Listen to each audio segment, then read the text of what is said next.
हम में से कई के लिए एक शिक्षा को पूरी करने के लिए टेस्ट या एग्जाम की स्थिति से जाना पड़ता था, जो कि हमें बुरी यादें याद दिला सकती हैं। परीक्षा का डर इतना हो जाता था कि हम बहुत डर जाते थे, या उस समय पढ़ाई करनी पड़ती थी जब हमारा बिल्कुल भी मन नहीं हुआ करता था। फिर भी ना चाहते हुए भी हमसे अधिकतम लोगों को इस स्थिति में भाग लेना ही पड़ता था।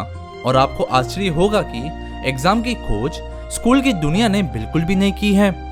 छात्र की सबसे बड़ी दास्ता की जड़ को खोजने के लिए हमें 500 वर्षों की चीनी इतिहास को देखना होगा, और कैसे दो राजवंशों की सरकारी संरचनाओं ने स्कूलों के वातावरण को बदल दिया, जिसकी वजह से हमें बहुत कुछ सहना पड़ रहा है।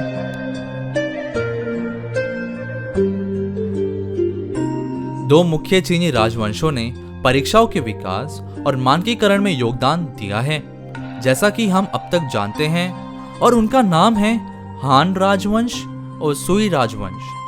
हान राजवंश के सम्राट ज़ैंग ने सबसे पहले सुई वंश के सम्राट वैन के साथ परीक्षाओं की अवधारणा शुरू की थी, जो कि आज की परीक्षा जैसी अवधारणा थी।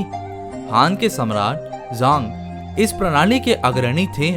उनके अनुसार यह परीक्षा उन लोगों की बुद्धि की जांच करने के लिए बनाई गई थी जो सरकार में लिपिक स्थान के लिए आवेदन करना चाहते थे। इस परीक्षा में 9000 चीनी पात्रों को याद करने की उनकी क्षमता की जांच की जाती थी। इस परीक्षा को पास करने वालों को सार्वजनिक कार्यालय में जगह की गारंटी नहीं दी जाती थी, क्योंकि इस अवधि के दौरान सरकार के एक सदस्य की सिफारिश भी बहुत जरूरी होती थी। और माना जाता है कि देश के इन प्रतिष्ठित और सीमित स्थानों को प्राप्त करने का अंतिम निर्णय इन दो कारकों पर निर्भर हुआ करता था।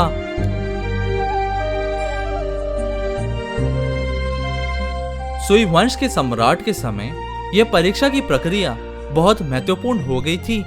अपने शासनकाल के दौरान उन्होंने अपने भाई भतीजावाद के माध्यम से नियुक्त किए जाने वाले सिविल सेवकों की कमी के कारण इस स्थिति पर ज्यादा ध्यान केंद्रित करना शुरू कर दिया।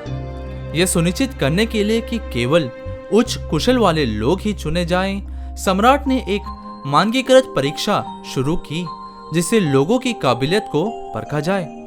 जो लोग परीक्षा देना चाहते थे उन्हें दो समूह में विभाजित किया जाता था, और वे अलग अलग प्रकार के परीक्षा देते थे।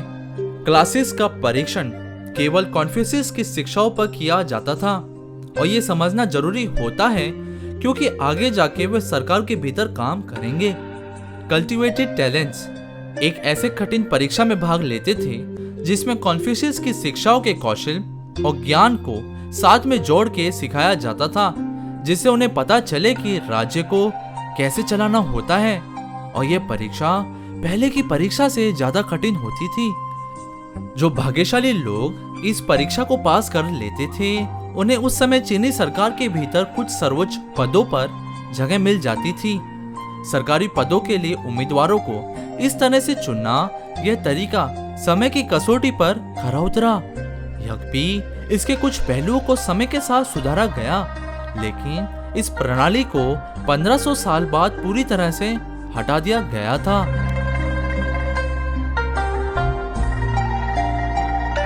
चीन से आए कई विचारों में से एक यह परीक्षा का विचार भी यूरोप में आ गया था, वो भी एक यात्रा करने वाले पुजारी द्वारा, जिसका नाम माटेको रिक्की था। 16वीं शताब्दी में चीन में एक अभियान के दौरान पुजारी ने चीन के परीक्षा की प्रणाली पर ध्यान दिया और उसकी योग्यता की प्रशंसा की। रिक्की इस प्रणाली से इतना प्रभावित हुए कि उसे वह यूरोप ले आए, और विशेष रूप से रोम में, जहां ईसाई धर्म के नेताओं ने इसे अपनी प्रणाली के भीतर पेश करने का फैसला ले लिया था। यह एक व्यापक बदलाव था, और इस समय के बाद यूरोप में सार्वजनिक परीक्षा की भी शुरुआत हो गई थी।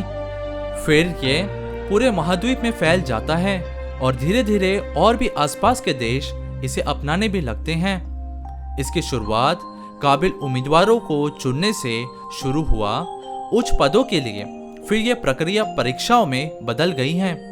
कई लोग इस प्रणाली की आलोचना करते थे कि यह क्रिटिकल थिंकिंग के बजाय मेमोराइजेशन को ही बढ़ावा देती है।